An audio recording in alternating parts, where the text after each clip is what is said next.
Welcome back to the GSMC College Football Podcast. Just talked a little bit about former LSU wide receiver Kyron Lacey. We're going to talk next about Notre Dame. Make sure you stick around, though, for the end of the show. I'm going to rank power conferences, who I think is the best power conference right now, and we're going to rank them 1 to 4. But for right now, we are going to get into a little bit of Notre Dame football.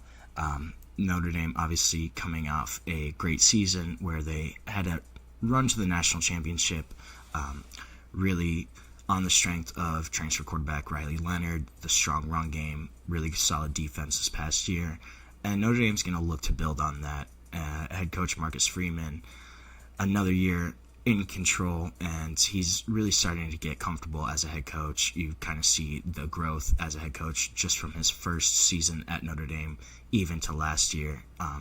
During the playoff, kind of seeing the growth as a head coach and just making those on-field decisions in critical moments. I think he's a guy that can continue growing as a head coach, probably be an even more elite head coach. I think he's a top 10 head coach right now.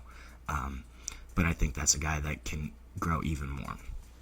So for Notre Dame right now, the opening month or so of the season is going to be huge. It's really critical for the Irish.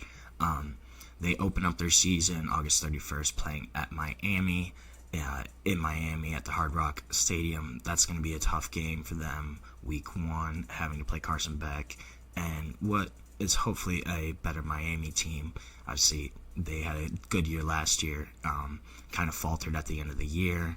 They also had a lot of games where they probably should have lost. The Virginia Tech game comes to mind. They kind of got bailed out at the end. Cal was a really close game where they were kind of getting dominated for 3 quarters, essentially. Really did not look great in that game either. But so Miami is going to be a really tough one, week 1. So then they have Texas A&M coming to Notre Dame September 13th. And then 2 weeks after that, they have to go play at Arkansas at Fayetteville in a game that's really going to be tougher than people think. Fayetteville is a hard place to play, and that's a potential trap for Notre Dame. And then the weekend after that, October 4th, they are back at home, but they play Boise State. Boise State obviously will lose Ashton Jeanty this year, but this is still going to be a really solid Boise team. They return Maddox Madsen at quarterback. They have experience, made a college football playoff run this past season, so that's going to be a tough game. That kind of reminds me of 2021 Cincinnati, where Cincinnati played at Notre Dame, and they had a really strong team that year. It was kind of a team that was under the radar. Cincinnati ended up winning at Notre Dame. That's a game I think would be really tough. And we're going to learn a lot from Notre Dame in that first month of the season. I think they probably beat Miami. I think Texas A&M is going to be a really tough game at home, especially after last season. Notre Dame going into Kyle Field, beating Texas A&M at home in the opener. That was a really strong win for the Irish, kind of propelled them to the college football playoff. And Texas A&M is going to be looking for revenge. They're going to come back. They're going to want to avenge that loss against Notre Dame last year and beat them on their home field this time. So the blue and gold game, their spring game, was on Saturday, and really this was kind of a big showcase for the quarterbacks and what's going to happen, who's going to be their starter at Notre Dame. It's a big question mark for the Irish right now. You still have Steve Angeli, CJ Carr, and Kenny Minchey are all still in the competition. Marcus Freeman hasn't really said who's in the lead right now. He's kind of had the same rhetoric around it for pretty much the entire spring of just kind of, hey, all these guys have been really good. So I just want to go over some of the stats from Saturday. Obviously, spring game stats aren't the greatest indicator, but it does kind of show us how these guys have been progressing throughout the spring and maybe who kind of shows the most. So Stephen Jelly, he was pretty clinical, not overly impressive with his throws, but steady and kind of what you've seen from him when he had to come in against Penn State. Some of the other times he's got actual playing time. Steve Angeli's kind of been a steady presence at quarterback. 8 for 11, 108 yards, threw 1 touchdown to freshman Scrap Richardson. Didn't have an interception. He was credited for 1 rush for -8 yards. Rushing yards in the spring game kind of underrepresented.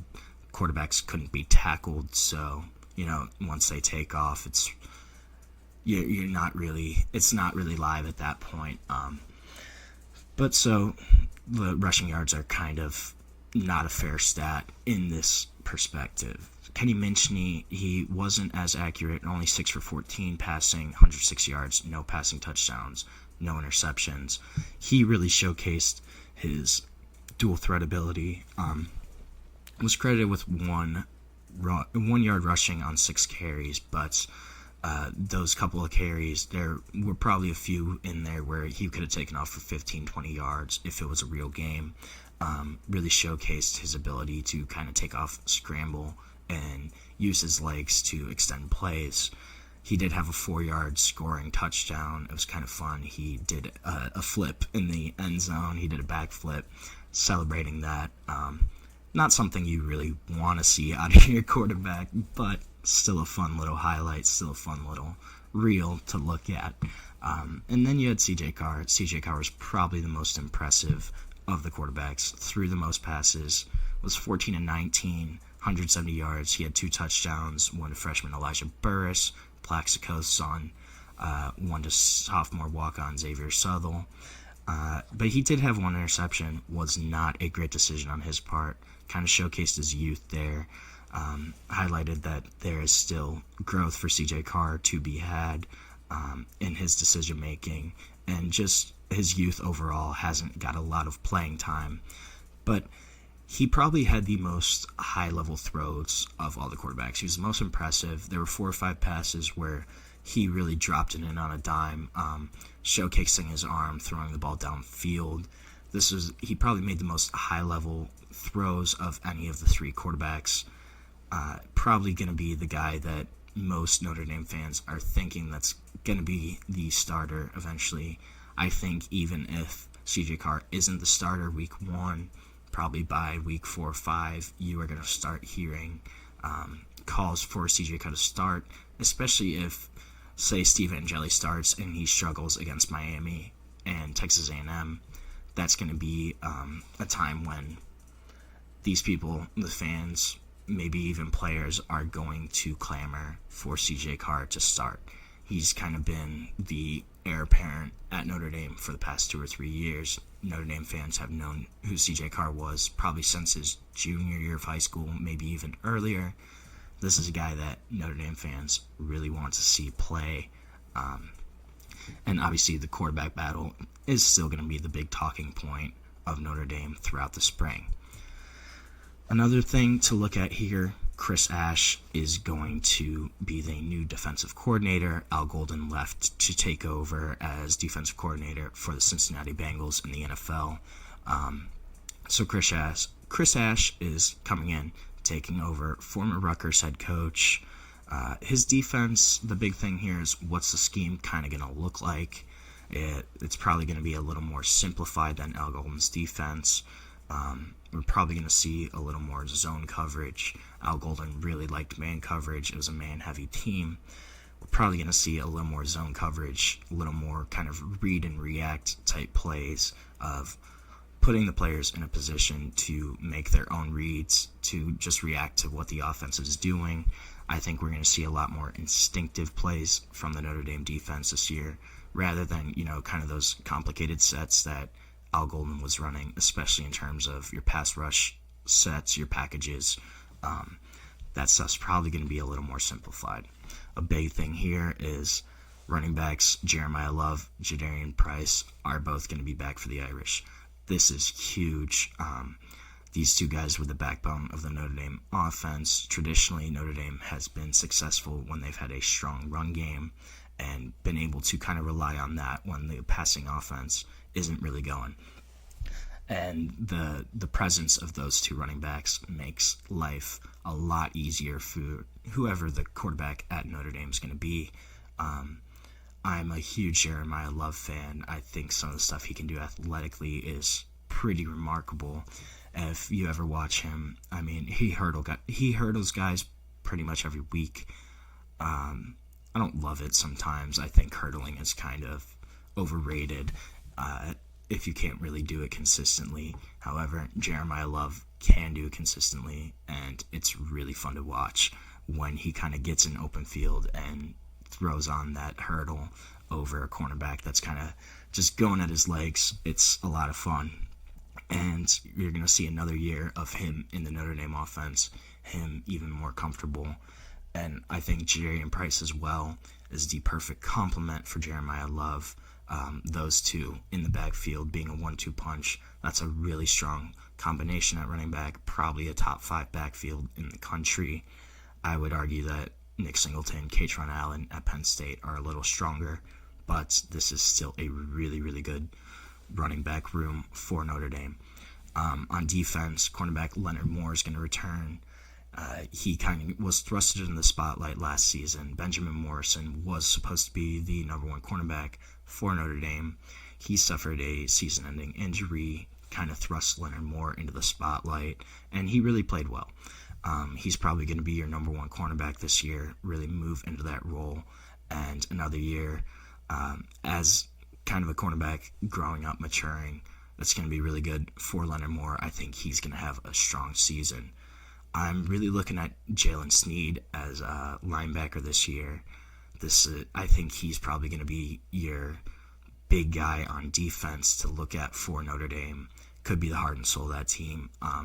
He was a big-time recruit for the Irish a few years ago, and a guy that's kind of showcased his potential in certain packages, but has not been really fully unleashed yet.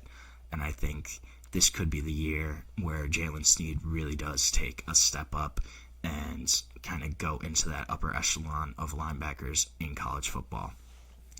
Wide receiver has been kind of depleted this season, this spring for the Irish. Jordan Faison's been out. Obviously, he plays lacrosse, so he's been out all spring due to his commitments with the lacrosse team. Jaden Greathouse, Malachi Fields, they've both kind of been dealing with injuries throughout the spring, but their return is going to be something to really look at here. I'm also kind of looking at the offensive line, how that's going to play out. There's a ton of talent. It's more of where these guys are actually going to fit on the field. They've had a lot of shuffling of their offensive line over the past year or so, just due to injuries and different guys kind of emerging. Charles Jagisa is going to be kind of the big one that's coming back.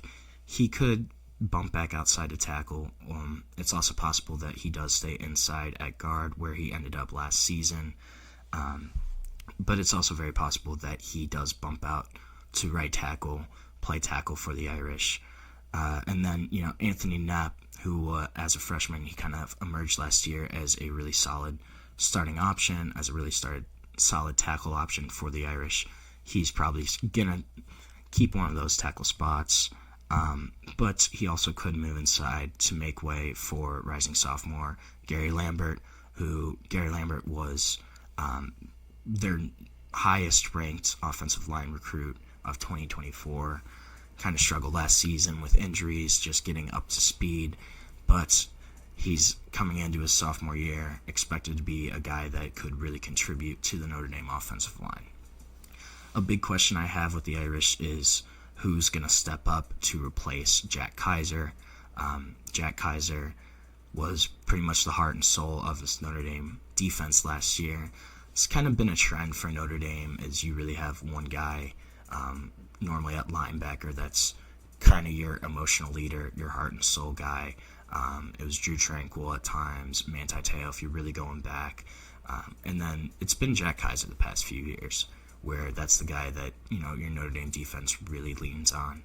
You saw his press conference after the national championship where you could just tell how much Notre Dame and the guys in that locker room meant to him.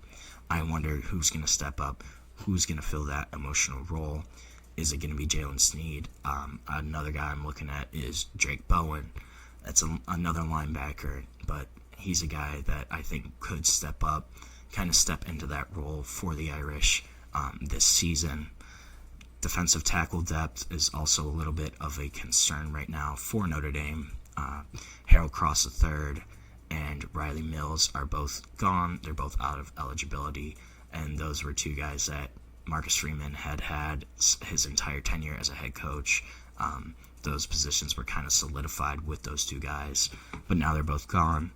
And how are they going to replace him? That's really going to be a big thing to look at here for Notre Dame. Another big thing on the defense, I think, is the loss of Xavier Watts at safety. Xavier Watts has been really highly productive for Notre Dame the past few seasons, had a ton of interceptions over the past couple years, really been a strong ball-hawking safety for them. Who's going to step up at the back of that secondary and kind of take over that role, step up as an enforcer, as a patroller of the deep areas of the field? I think that's going to be really interesting to look at.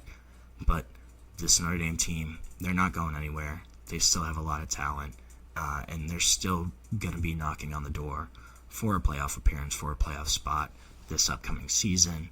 And we're going to see who the quarterback is, so that's really going to be the big thing. I think, though, whoever the quarterback ends up being, they're going to be all right. Notre Dame's still going to have a good year. I think they're going to be right there in contention for the college football playoff again. So when we come back, we're going to take a short break now. When we come back, we're going to talk about another quarterback that's kind of had some legal drama in the past week or so. We're going to talk about Jaden Rashada, kind of what's going on there, and get into that. But for now, we're going to take our third break of the show, and we'll be back shortly on the GSMC College Football Podcast.